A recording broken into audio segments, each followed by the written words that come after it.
The human body is incredibly complex. It consists of trillions of cells, and this is not surprising because everything in our body is made of cells: our blood, our nerves, our muscles, and even our skin. A cell is the most basic unit of life, but it actually consists of a lot of different components called organelles. I like to think of organelles as tiny organs. They perform specific functions for a cell, such as creating proteins from RNA, or transporting those proteins to different locations around the cell, or even using those proteins to convert the food you eat into energy that can be used by the cell. There are 8 major organelles that you need to know about: the nucleus, ribosomes, the endoplasmic reticulum, the Golgi body, chloroplasts, mitochondria, vacuoles, and lysosomes. For each of these organelles, we are going to discuss their structure and their function. So let's start with the nucleus. The nucleus is like the control center of the cell. It contains DNA, which basically determines everything about you, so it kind of controls you.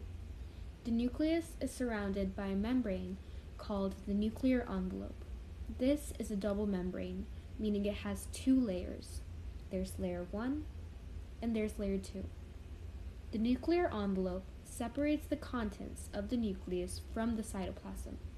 The envelope is covered in tiny pores that allow substances to exit and enter the nucleus. But we can't just have anything entering and leaving the nucleus, so there are these protein structures called the pore complex that sort of guard the nuclear pore. They basically regulate what flows in and what goes out. But let's take a closer look inside the nucleus. Like I said before, your genetic material is stored in the nucleus of the cell. That would be DNA and the proteins that modify it. Together they're called chromatin. Chromatin is arranged in structures called chromosomes. Humans have 23 chromosomes in every cell. The funny thing is, you can't really distinguish chromosomes from each other in a non-dividing cell. When a cell is in its regular state, as in not undergoing cell division, chromosomes are very loose, so all you can see is this mass of chromatin. But when the cell is dividing, the chromosomes condense, and you can actually differentiate one chromosome from another. The place where chromatin is most densely packed in the nucleus is called the nucleolus. Moving on to ribosomes. Ribosomes are made up of proteins and something called rRNA, or ribosomal RNA. They are partly assembled in the nucleolus. What ribosomes do is they basically translate the information in messenger RNA to produce proteins. And messenger RNA is basically just like a set of instructions on how to create a protein. It's like a recipe. Ribosomes are present in 2 locations of the cell. They can either be freely suspended within the cytoplasm of the cell, or they can be attached to the endoplasmic reticulum.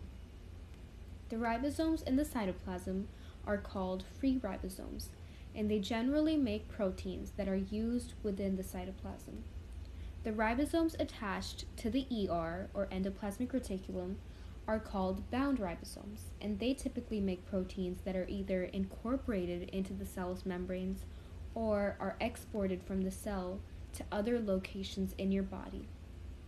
Speaking of the endoplasmic reticulum, that's the organelle we're going to be discussing next. There are 2 types of endoplasmic reticulum: rough ER and smooth ER. The rough endoplasmic reticulum is the one that has ribosomes bound to it, giving it a look of a rough texture. The rough ER is continuous with the nuclear membrane.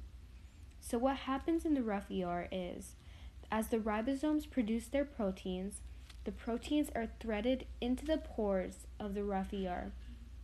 And inside the rough ER, the protein folds into its unique shape. And while it's folding, it's transported through the pathway of the rough ER.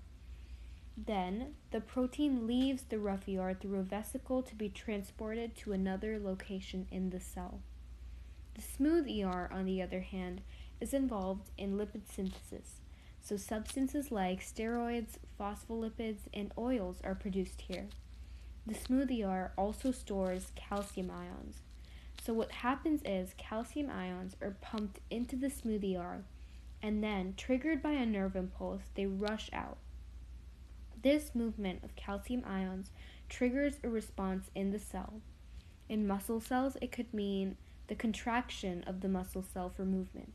In other cells, it could mean other things, like maybe the secretion of a protein. Moving on to the Golgi body. The Golgi body is kind of like the warehouse of the cell. Its purpose is to modify, package, and ship molecules to various locations around the cell. It consists of a bunch of folds called cisterna, and it has two ends, the cis end and the trans end. The cis end receives molecules to be packaged, and the trans end ships them out. So say we have that protein that left the rough endoplasmic reticulum. It would arrive at the Golgi body and fuse with the cis end. Then it would travel through the Golgi body, and as it did, it would be modified with either the addition or deletion of various chemical groups. Then, once it reaches the trans end, it's shipped off again in another vesicle to wherever it needs to go. Let's move on to chloroplasts. Chloroplasts are organelles that are only located in plant cells. They contain a substance called chlorophyll, which gives plants their green color. Chloroplasts have one main function: to perform photosynthesis by converting the light energy in sunlight to chemical energy that can be stored in or used by the plant. Chloroplasts have a special structure to help with this. They have a double membrane, and the space between the two is called the intermembranous space, because it's literally the space between the two membranes. Inside it, we have a circular structure called the thylakoid. The first part of the photosynthesis reaction occurs in the membrane of the thylakoid. Thylakoids can sometimes be arranged in stacks called grana, and they also have a space inside them called the thylakoid space. The rest of the inside of the chloroplast is called the stroma. This is where the second part of the photosynthesis reaction takes place. And what's interesting is chloroplasts have their own ribosomes and DNA, which are located in the stroma. And that's all you need to know about chloroplasts. Next, we have mitochondria. Mitochondria have a very similar structure to chloroplasts. They also have a double membrane, so there's your layer 1 and 2. Their second layer has many folds in it called cristae. They also have an intermembranous space like chloroplasts, as well as their own ribosomes and DNA, which are located in a region called mitochondrial matrix. Similarities between chloroplasts and mitochondria actually extend beyond structure. Both of them are involved in the conversion of energy. While chloroplasts convert light energy into chemical energy, mitochondria serve to convert the chemical energy from your food into ATP, which is an energy currency that your cells can use to perform different tasks. So mitochondria kind of perform the opposite function of chloroplasts. And this process of cellular respiration occurs in the inner membrane, and that's why those folds are there, so there's more surface area for this process to occur, and more energy is generated quickly. And that's all you need to know about mitochondria for now. Next, we have vacuoles. Vacuoles are basically just storage containers. They are a membrane-enclosed area that can store food, water, waste products, and more. An example of a vacuole would be the central vacuole in plant cells. This vacuole mainly stores water and inorganic ions like potassium and chloride ions. Only plant cells have a central vacuole like this. Animal cells have smaller vacuoles sparsely scattered around the cytoplasm to store different substances. Moving on to our last organelle, lysosomes. Lysosomes are organelles that contain enzymes to digest molecules. So say I have a vesicle with the food molecule in it, and there's my lysosome. The two will fuse with each other and their contents will mix. So the enzymes in the lysosome end up digesting the molecule. Lysosomes can also be used to digest or get rid of non-functioning organelles. So say if I had a mitochondria that wasn't doing its job well, then my lysosome would digest it to get rid of it because it's just using up resources and not providing me with a product or an outcome. So there you go. Now you know all of the major organelles, their structures, and their functions. If this video helped, please like it and hit that subscribe button.